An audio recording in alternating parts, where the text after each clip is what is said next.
আমার সুপ্রিয় ছাত্রছাত্রীবৃন্দ, আশা করি সকলেই ভালো আছো। এখন আমি তোমাদের যে ক্লাসটি নিব সেটি হচ্ছে কোরিলেশন অ্যানালাইসিসের লেকচার নাম্বার 3। কোরিলেশন অ্যানালাইসিসের লেকচার নাম্বার কত? Lecture number 3। আজকে আমরা যে তিনটি অঙ্ক নিয়ে আলোচনা করব, প্রবলেম নাম্বার 23, প্রবলেম নাম্বার 25 এবং প্রবলেম নাম্বার 27। আমি আজকে কি অঙ্ক করাবো ইতিপূর্বে আমি তোমাদের গ্রুপ মেসেঞ্জার অঙ্কের ছবিটা দিয়ে দিছি। সেটা কত প্রবলেম 23, প্রবলেম 25 এবং প্রবলেম 27। এই তিনটি অঙ্ক নিয়ে আমরা আজকে আলোচনা করব। তো তার মধ্যে প্রবলেম 23টা হচ্ছে আমরা করব এবং প্রবলেম 25 এবং প্রবলেম 27 এই অঙ্ক যদি তোমাদের এইচডব্লিউ যাবে। তো আমরা কিন্তু আজকে এই তিনটি অঙ্কের ফুল পার্ট করব না, আমরা এর প্রথম পার্টটা করব এবং এর দ্বিতীয় পার্টটা তোমাদের পেন্ডিং থাকবে। তোমরা প্রয়োজনীয় জায়গা ফাঁকা রাখবে, আমি বলে দেবো কোনটার পিছনে কতটুকু ফাঁকা রাখবে। তোমরা 23 আজকে আমি যা করে দেব, 23 করার পরেও 1 পৃষ্ঠা ফাঁকা রাখবা। কতটুকুন? 1 পৃষ্ঠা। 23 নম্বর অঙ্ক করার পরে আমি যখন অঙ্কটা করে দেব, অঙ্কটা করার পরেও 1 পেজ ফাঁকা রাখতে হবে। 25-এর পরে রাখতে হবে হাফ পেজ এবং 27-এর পরেও রাখতে হবে হাফ পেজ। তার মানে আজকে আমাদের কোরিলেশন অ্যানালাইসিস লেকচার নাম্বার কত? 3 এবং আলোচিত হবে তিনটি অঙ্ক, প্রবলেম 23, প্রবলেম 25 এবং প্রবলেম 27।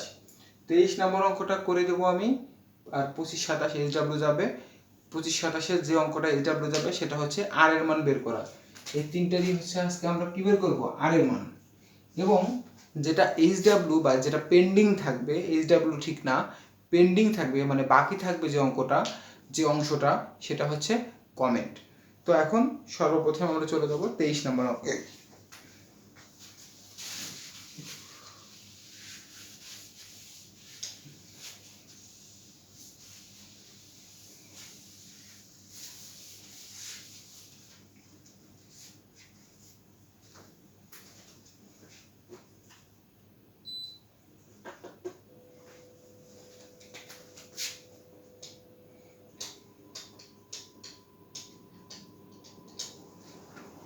তো প্রবলেম নাম্বার 23 কি বলে একটু ভালো করে খেয়াল করবে সবাই।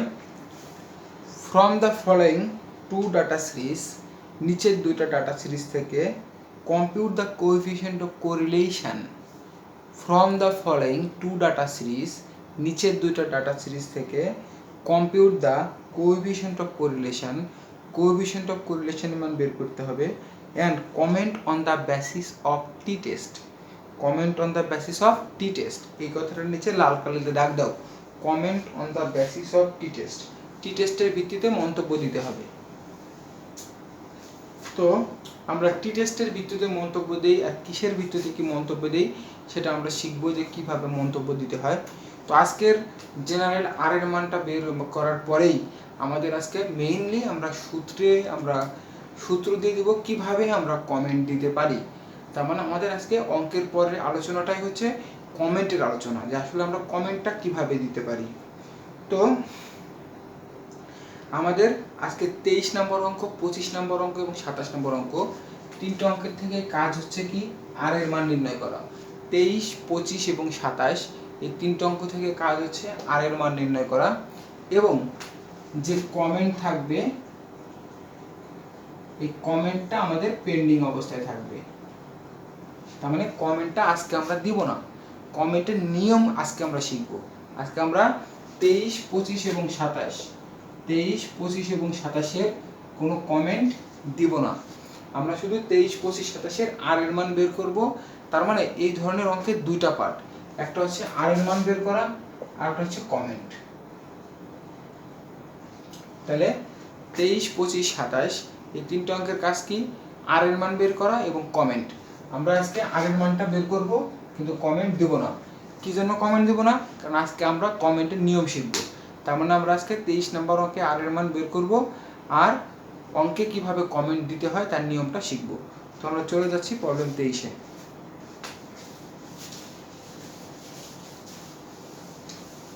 তাহলে প্রবলেম 23-এ আমাকে বললো যে নিচের দুইটা ডাটা সিরিজ থেকে কম্পিউট মানে নির্ণয় করো coefficient of correlation, coefficient of correlation নির্ণয় করো and comment on the basis of T test. এখানে অনেক ধরনের টেস্ট আছে, টি টেস্ট আছে, পি টেস্ট আছে, নর্মাল আর এর ভিত্তিতে মন্তব্য আছে, বিভিন্ন ধরনের মান আছে। তবে তুমি যাই করো না কেন আগে তোমার একটা আর এর মান অবশ্যই বের করতে হবে। সেজন্য আমাদের কমেন্টটা আগে না, আমাদের আগে হচ্ছে আর এর মান নির্ণয় করা। আমরা যদি আর এর মান নির্ণয় করতে পারি তাহলে কমেন্টটা আমরা অবশ্যই দিতে পারবো। আমরা যদি আর এর মান নির্ণয় করতে পারি তাহলে কমেন্টটা আমরা অবশ্যই দিতে পারবো।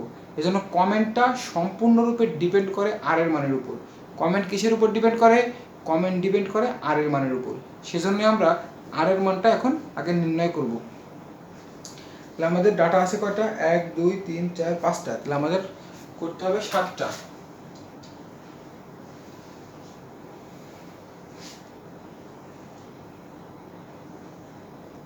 1 2 3 5 6 7 x y x y x square y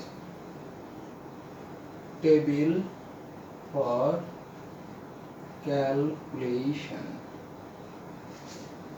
x y x y x square y square। এবার আমরা আমাদেরকে কি বের করতে হবে? সামেশন x বের করতে হবে, y বের করতে হবে, সামেশন x y বের করতে হবে, x স্কয়ার বের করতে হবে, y স্কয়ার বের করতে হবে।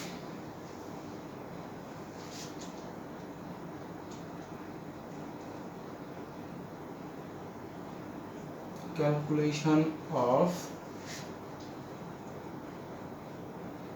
coefficient of correlation R।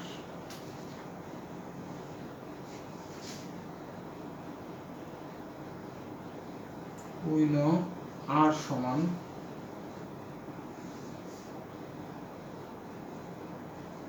summation x y minus summation x summation y divided by n। মনে আছে তো? সূত্র হচ্ছে summation x y minus summation x summation y divide by n। এবার এখান থেকে x y লাইনগুলো আমরা আলাদা করব। এখান থেকে x টা আলাদা করলাম, x n, এই সামেশন x এই যে, এই সামেশন x এই যে, n টা এই যে, এখানে হবে সামেশন y বাই n।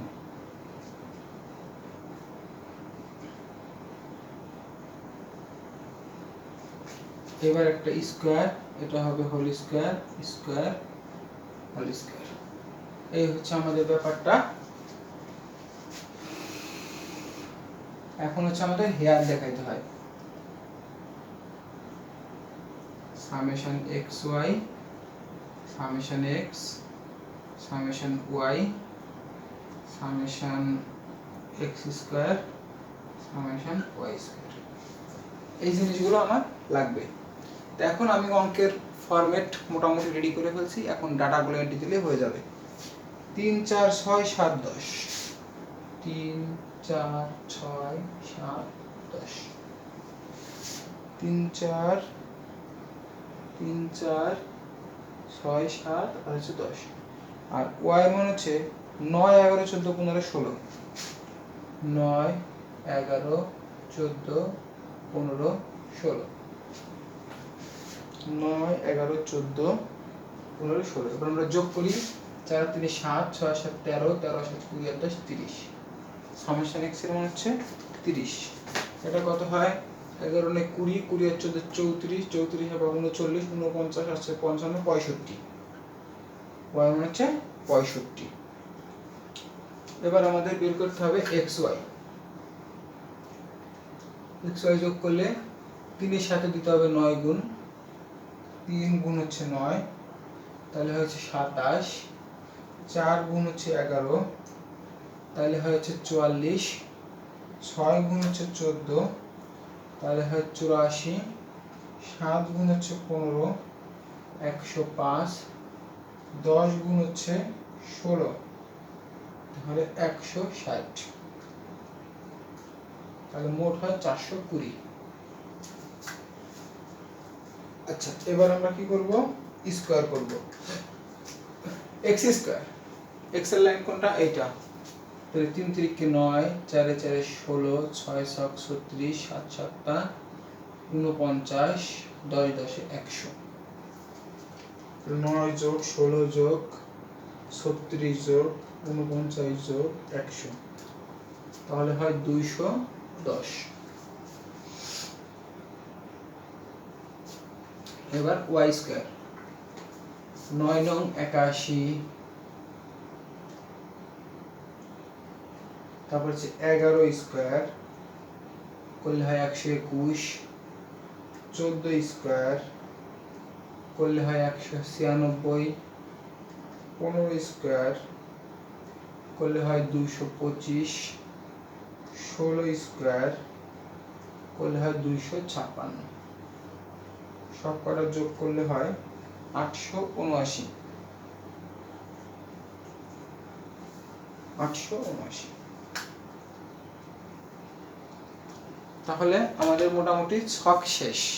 আমরা ছক কেন করি? আমরা সূত্রের প্রয়োজনে ছক করি, আমরা নিজের ইচ্ছায় ছক করি না। আমাদের সূত্রে সামেশন এক্স ওয়াই লাগবে, সামেশন এক্স লাগবে, ওয়াই লাগবে, এন লাগবে, এক্স স্কোয়ার লাগবে। এই জিনিসগুলো আমরা কোথা থেকে পাবো? এই জিনিসগুলো আমরা ছক থেকে পাবো। এখন আমরা মানটা যদি বের করি, এক্স ওয়াই হচ্ছে 420, সামেশন এক্স এর মান হচ্ছে 30, এটা 65, এটা হচ্ছে 210, 879। আর এন কয়টা? 1 2 3 4 5, এন এর মান হচ্ছে 5। এবার আমরা এখানে যাব, মান বসাবো। এক্স ওয়াই এর মান কত? এক্স ওয়াই এর মান হচ্ছে 420, এক্স এর মান কত? 30, ওয়াই এর মান কত? 65। আচ্ছা, এন এর মান কত? 5।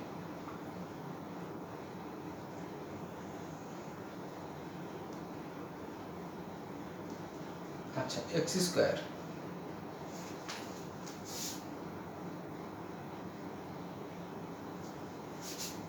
এক্স স্কয়ারের মান কত?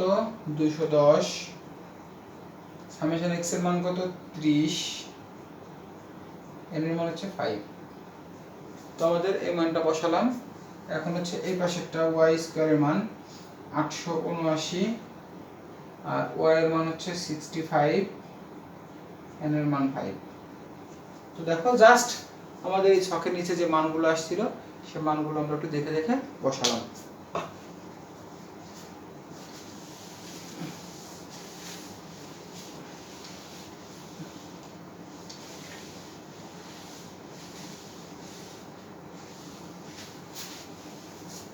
এখন আমরা ক্যালকুলেশন করব। ক্যালকুলেশনটা আমি আগেও তোমাদের বলছি যে বেশি চাপ নেওয়া যাবে না, খুব সিম্পলি করতে হবে।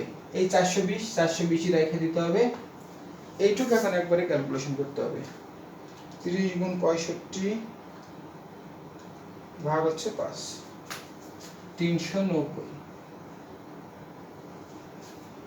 আচ্ছা, 30 গুণ 65 ভাগ হচ্ছে 5, 390। হ্যাঁ, ঠিক আছে। এবার এই অংশটা ক্যালকুলেশন করব আমরা। এই অংশটা এখানে একটা রুট দেব। প্রথমে আমরা 30 এর স্কয়ার করব। তো 30 কে স্কয়ার করলে হয় 900 ভাগ 5, 180। 210 থেকে 180 বাদ দিলে থাকে 30। তার মানে এইটুকু টোটাল ফলাফল হচ্ছে 30 গুণ। এবার ওয়াই এর অংশের ফলাফল করব। 65 কে আমরা যদি স্কয়ার করি তাহলে 4225 ভাগ দিব 5, 845। 879 থেকে যদি আমরা এটা বাদ দেই তাহলে হয় 34। এবার আমরা উপরে এটা বিয়োগ করব। 10 আর 20, 30 হয় উপরে, নিচে গুণ করব। 30 গুণ হচ্ছে 34, 1020। 30 এটাকে রুট করতে হবে 31.94। এবার 30 কে যদি আমরা এটা দ্বারা ভাগ করি 0.94 আসে আমাদের অ্যান্সার। তাহলে আমি ক্যালকুলেশনের জন্য যে কটা লাইন দেখালাম, 1 2 3 4 5 লাইনে মোটামুটি আমাদের ক্যালকুলেশন শেষ। তাহলে আমাদের কোরিলেশন এর মান কত আসলো? 0.94। এরপরে তোমরা একটা পৃষ্ঠা ফাঁকা রেখে দিবে। এই 0.94 যেখানে করা হলো এরপরে তোমরা একটা পৃষ্ঠা ফাঁকা রেখে দেবা। নেক্সট কোনো ক্লাসে আমি comment on the basis of T test করে দেবো। দেখো আমাদের এখানে চাইছে কোএফিসিয়েন্ট অফ কোরিলেশন মান এবং comment on the basis of T test এবং কমেন্ট চাইছে। তো আজকে আমরা তো কমেন্টের নিয়মকানুন কিছুই জানি না, সেজন্য আমরা কমেন্ট দিতে পারলাম না। আমরা কমেন্টের নিয়মকানুন শিখে নিয়ে তারপর এখানে এসে আমরা মন্তব্য দিব। তদ্রূপ এইচডাব্লিউগুলো তো তোমাদের আর এর মান চাইছে এবং কমেন্ট চাইছে। এখন আর এর মান তো তুমি বের করতে পারবা, কিন্তু কমেন্ট তো তুমি দিতে পারবা না। সেজন্য তুমি এইচডাব্লিউগুলোর থেকেও আর এর মানটা শুধু বের করবা, আর কমেন্টগুলোর জন্য হাফ পৃষ্ঠা করে ফাঁকা রাখবা, কারণ ওই কমেন্টগুলো ছোট ছোট, এজন্য হাফ পৃষ্ঠা ফাঁকা রাখলেই হবে। আর এই 23-এর কমেন্টটা অনেক বড়, সেজন্য এক পৃষ্ঠা ফাঁকা রাখতে হবে। এই জন্য আমি অঙ্কটা তোমাদের করে দিলাম। তো এখন আমি তোমাদের মন্তব্য দেওয়ার জন্য, মন্তব্য দেওয়ার অনেক নিয়ম, আমি অল্প একটু নিয়ম তোমাদের আলোচনা করে দিচ্ছি।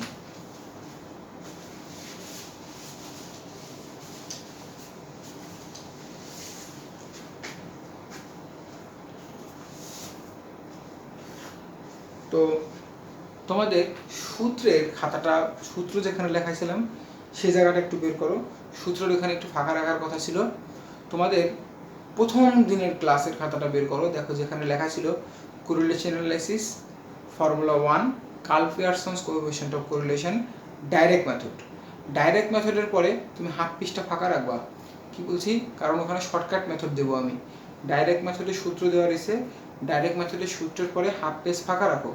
ফাঁকা রেখে লেখো কমেন্ট বা মন্তব্য দেওয়ার নিয়ম। আমি আবারও বলতেছি, ফর্মুলা 1 দিয়ে লেখা আছে curl Pearson's coefficient of correlation, তার নিচে লেখা আছে ডাইরেক্ট মেথড।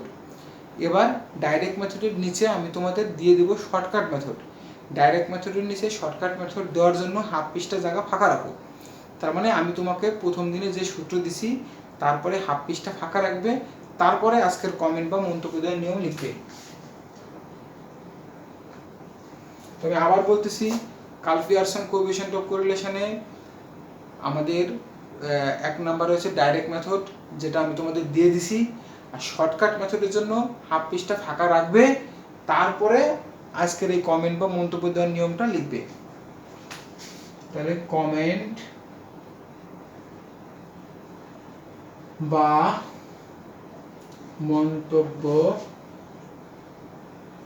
দেওয়ার নিয়ম।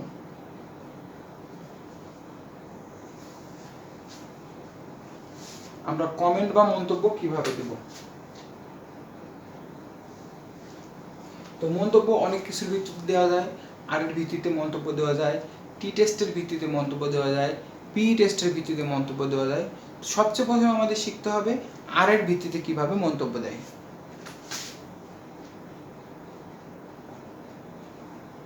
আর এর ভিত্তিতে মন্তব্য, পাশে লেখো যখন আর এর মান পজিটিভ। কি বললাম? আর এর ভিত্তিতে মন্তব্য যখন আর এর মান কি পজিটিভ। তাহলে কমেন্ট বা মন্তব্য দেওয়ার নিয়ম, আর এর ভিত্তিতে মন্তব্য যখন আর এর মান পজিটিভ। তাহলে আর এর ভিত্তিতে মন্তব্য দিব। আর এর ভিত্তিতে মন্তব্য দিলে দুইটা সেকশন আছে, এক হলো যখন আর এর মান পজিটিভ থাকে, আর হচ্ছে যখন আর এর মান নেগেটিভ থাকে। তো আজকে আমি তোমাদের পজিটিভটা দিয়ে দিব। পজিটিভটা যদি তুমি পারো, নেগেটিভটা একেবারে এক চান্সে পেরে যাবা তুমি। পজিটিভটা পারলে নেগেটিভটা ফ্রি।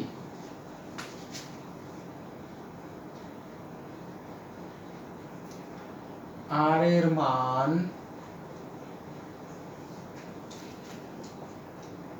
+1 হলে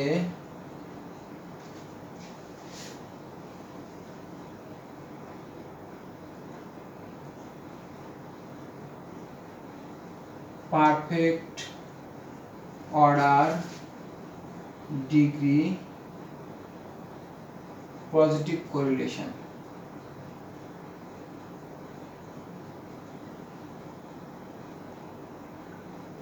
কি বললাম? আর এর মান আমি এক নম্বর লিখছি +1। আর এর মান সবার সাথে পড়তে হবে, আর এর মানটা সবার সাথে পড়তে হবে।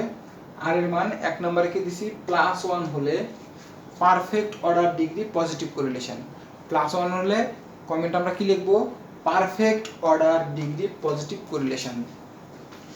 2 নম্বর হচ্ছে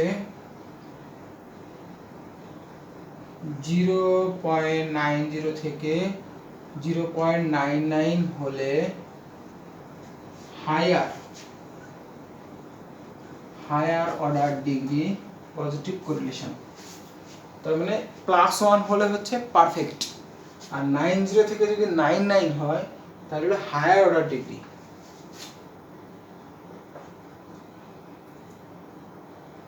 0.50 থেকে 0.89 হলে normal order degree positive correlation. +1 হলো হচ্ছে perfect order degree positive correlation, 90 থেকে যদি 99 হয় তাহলে হচ্ছে higher order degree positive correlation, আর 50 থেকে যদি 89 হয় তাহলে normal order degree positive correlation. 0.50 এর নিচে যে কোনো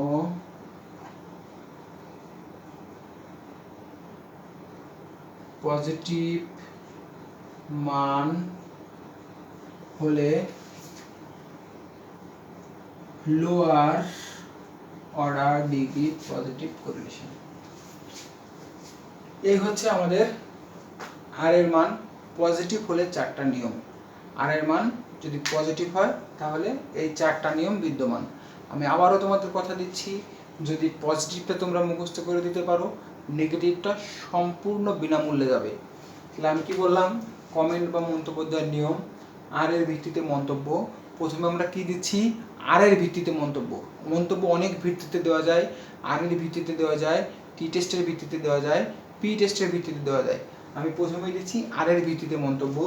যখন আর এর মান কি পজিটিভ, তাহলে আর এর মান যদি +1 হয় তাহলে perfect order degree positive correlation. কেমন correlation, perfect order degree positive correlation. 90 থেকে যদি 99 হয় তাহলে হচ্ছে higher order degree positive correlation. তাহলে 90 থেকে 99 গ্রেডিং সিস্টেমের মতো। তোমরা যখন 80 পাইলে A+ হয়, তোমার 75 থেকে যদি তোমার 76, 75 থেকে যদি 79 পর্যন্ত হয় তাহলে হয় A গ্রেড। এইভাবে গ্রেডিং সিস্টেমের মতো। +1 হলে পারফেক্ট ডিগ্রি, 90 থেকে 99 হায়ার ডিগ্রি, 0.50 থেকে 89 হলে নর্মাল ডিগ্রি, 50 এর নিচে যে কোনো পজিটিভ মান হলে লোয়ার অর্ডার ডিগ্রি। এক্ষেত্রে একটা ক্লু আছে, আমি তোমাকে বলে দিই। মনে করো প্রথমে কি বললাম +1, তারপরের সারিতে এমন কিছু বলতে হবে 1 এর একটু নিচে থাকবে। দেখো 1 এর নিচে কত, 99। শুরু হয়েছে কত থেকে, 90, এটা মনে রাখতে হবে। যে পরেরটা হচ্ছে 90 থেকে শুরু হয়ে 1 এর নিচেই যে মিশবে, 1 এর নিচে কত, 99। তারপরেরটা আবার শুরু হবে 50 থেকে, কিন্তু ঠেকবে কোথায়, এই যেখানে 90 ছিল তাহলে 90 এর আগে কত, 89। আর 50 এর নিচে যে কোনো পজিটিভ মান হলে lower order degree positive correlation বিদ্যমান। তো তোমরা আজকের অঙ্কটা, আমি যে অঙ্কটা করে দিলাম 23 নাম্বার, এটা 2-3 বার করবে। এরপরে 1 পৃষ্ঠা ফাঁকা রাখবে। তোমাদের বাসায় যে SW-গুলো দেওয়া ছিল ওইগুলো করবা, করার পরে 1/2 পৃষ্ঠা করে ফাঁকা রাখবা। দেন এই নিয়মটা খুব সুন্দরভাবে মুখস্থ করে 5-7 বার এটা লিখবা। এটা দেখে দেখেই 5-7 বার লিখবা। আমি যেটা বলি সে কথাটা শোনো, সেই কথাটা শুনলে তোমাদের অনেক কাজ হবে, অনেক ভালো রেজাল্ট করতে পারবে। তো ঠিক আছে, ধন্যবাদ সবাইকে, দেখা হবে নেক্সট লেকচারে।